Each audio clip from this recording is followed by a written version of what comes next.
What's up, sports bettors? We're going to be discussing PrizePicks versus Underdog Fantasy, okay? So Underdog Fantasy is actually better from my analysis. I should have looked into this platform earlier. I just started using it, so there's a link below. You can sign up. You'll get $100 as well. When you sign up, they have a $100 deposit bonus. So you just deposit 100, you get 100, and then you have $200 in your account. So you should definitely at least do the sign up bonus. But I'm going to explain to you why Underdog Fantasy is better than PrizePicks. So we've gone through PrizePicks before, just kind of how the platform works. Any 3-pick entry is 20 to win 100, which means 20 to win 80 in profit, which is plus 400 odds, right? So what that means in the math we've gone through is that for any 3-pick power play on PrizePicks, the implied odds they're giving you is minus 141.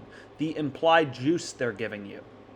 Now what you'll notice is on Underdog Fantasy, they're giving you 20 to win 120, which is plus 500 odds. So 3-pick entries are much, much better. Underdog Fantasy also lets you put together 5-pick power plays. So if you see right here, you're getting 20 to win 400, so 20 to win 380 in profit, which is plus 1900 odds. So the math behind that is any 5-pick entry is also minus 122 odds. So you can kind of see, like, for flexes, it's a bit different on PrizePicks and the math is a little convoluted. But for a 4-pick power play and a 2-pick power play, PrizePicks and Underdog Fantasy are exactly the same. For a 3-pick or a 5-pick, Underdog Fantasy is objectively better. You're getting minus 122 juice on both sides. And again, it works the same way as PrizePicks, right? PrizePicks, payout doesn't matter. If you take the overs, the unders, you're always getting 20 to win 60 on a 2-pick entry. On Underdog Fantasy, right, it's going to be exactly the same. If we have 2 picks here, right, 20 to win 60, it doesn't matter what we select. So basically, we would prefer to place 3-pick entries or 5-pick entries. So I have a lot of money in my account. I loaded it up because there's some good plays that we're going to go through that I'm excited to share with you because this is a great platform and you can make a lot of money off it. So again, like the way you can kind of think about this is minus 122.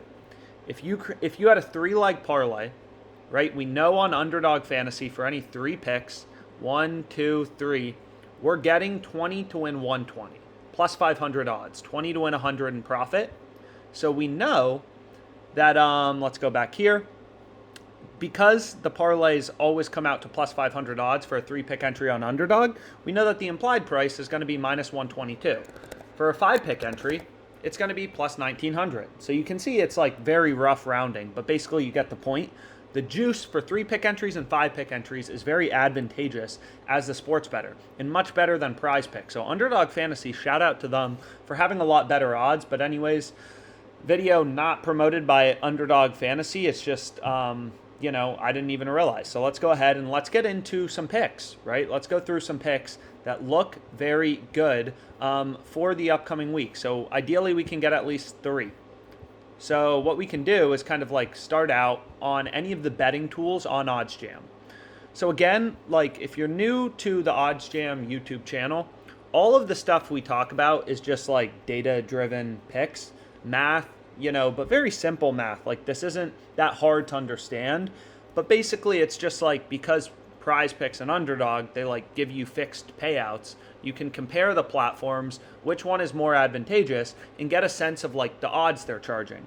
Even though PrizePicks doesn't have odds on their site, because any 2-pick entry always comes out to the same payout, you can like reverse engineer the prices they're giving you and compare it to a sportsbook, right? And on OddsJam, odds comparison, browsing odds, whatever you want to call it, is completely free. So any market you want to look at, player props, player passing yards, just type in like OddsJam, NFL odds, something like that, and you'll be able to, browse money lines and just kind of compare lines, right? Because as a sharp bettor, we're always looking for value.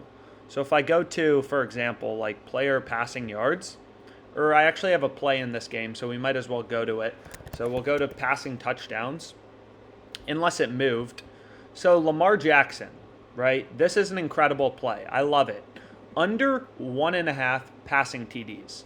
In a 5-pick or a 3-pick, right? We have underdog lines on OddsJam. So this is for a 2-pick, minus 137. For a 3-pick, a 5-pick, you're getting minus 122. So 15 cents of improvement by just placing a 3-pick as opposed to a 2-pick.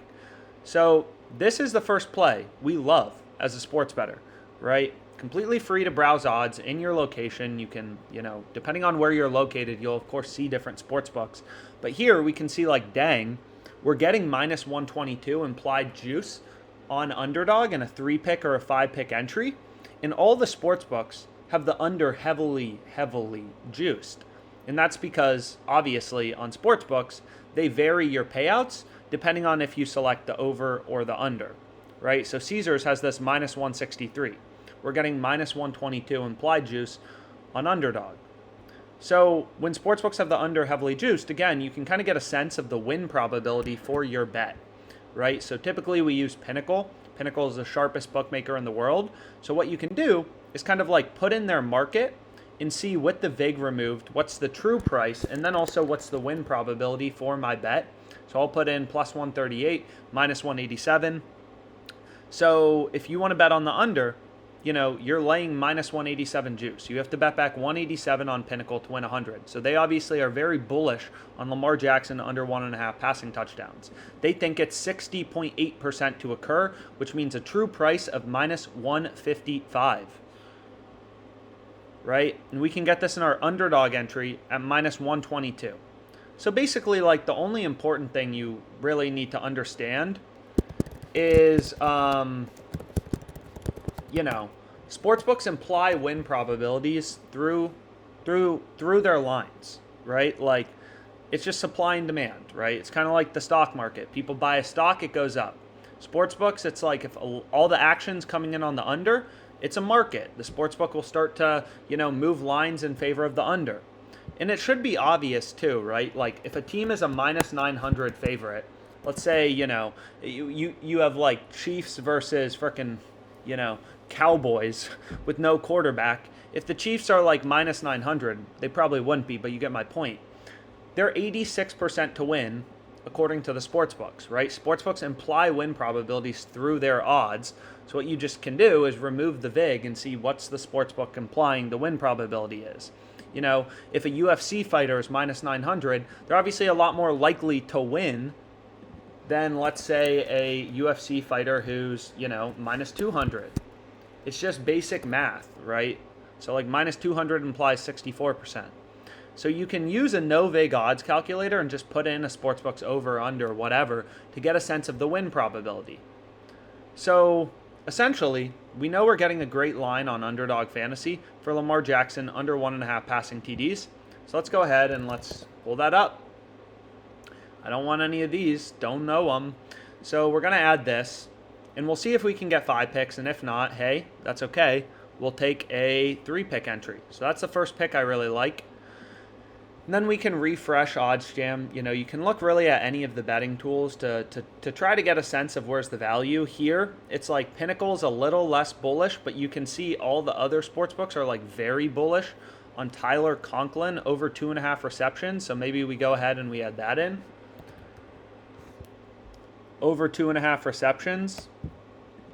And again, like sports betting is it's a bit of an art in that way, right? Because you're kind of looking at because every sportsbook prices things independently, you kind of look at all books in the market as a whole and try to like get a sense of, here you can see the Lamar Jackson bet, whether you think a bet has value at a certain price. And in my opinion, we should be taking the over 2.5 right here. So you can't bet on college player props where I'm at right now, so I'm just going to scroll past that one. And what we can do is just kind of like, look for Underdog Fantasy. And you need at least 2 sportsbooks, so that's not going to make sense, I guess, on this tool. So we have 1, 2. Let's continue to scroll. Let's see if we can find more Underdog. Here's another one that looks decent, right? St. Brown under 6.5 receptions. Looks pretty good. No other sportsbook giving you better than minus 137. Maybe looks a little less good. Allen Robinson under 4.5. How do we feel about this? Maybe we like this more. And then we can go here, and we can go to Allen Robinson, under 4.5 receptions. And it's like, yeah, I mean, this looks fantastic, right? No other sportsbook giving us better than minus 137, you know, which is on Caesars. We're getting minus 122. Pinnacle and Bet Online, two of the sharpest bookmakers in the world, pricing this at minus 154. So that can be our 3 picks, right? Now we're getting minus 122. And then we can compare this. We can go ahead and compare this to Caesars. So what we can do is we can go to NFL, and we can be like, how much value are we actually getting? So the 3 picks I have on Underdog are Allen Robinson under 4.5 receptions, Conklin over 2.5, and Lamar Jackson under 1.5 passing TDs. So I can go here. I can just try to do this very quickly, and we can just be like, okay, how does this look compared to a sports book, which actually varies payouts depending on if you select the over or the under? And we can go ahead, and we have that we had in the Jets game, I think Conklin over 2.5 receptions. So we can go ahead here, and we have over 2.5. So again, for any 2-pick entry on Underdog, we're getting plus 200. You can see this is only plus 151 on Caesars because the sports books think the over is a lot more likely to hit for this, and the under is a lot more likely to hit for this. And then what was the final prop I had? I got to go back here. Allen Robinson under 4.5 receptions. So let's go back here, and then let's go to the Rams game very briefly and check that out. Let's see what's going on with the Rams game. And we can go here, and then you go to player props, and then we want to be like, okay, where are you, Allen Robinson? And he's going to be right here, and then we're going to take the under. So on Underdog, we're getting plus 500. On Caesars, we're only getting plus 335, right? That seems pretty good. Seems pretty good. So, you know, you could do that with any sports books, but you get the point. There's pretty clear value on Underdog. So let's hit it, right? You can hit it for whatever bet size you're comfortable with, but this play, you know, 250, we'll hit it for. And we can back out our profit margin. We've done that in some other videos, but I think for now, let's just call it. And yeah, let's make some money on Underdog Fantasy.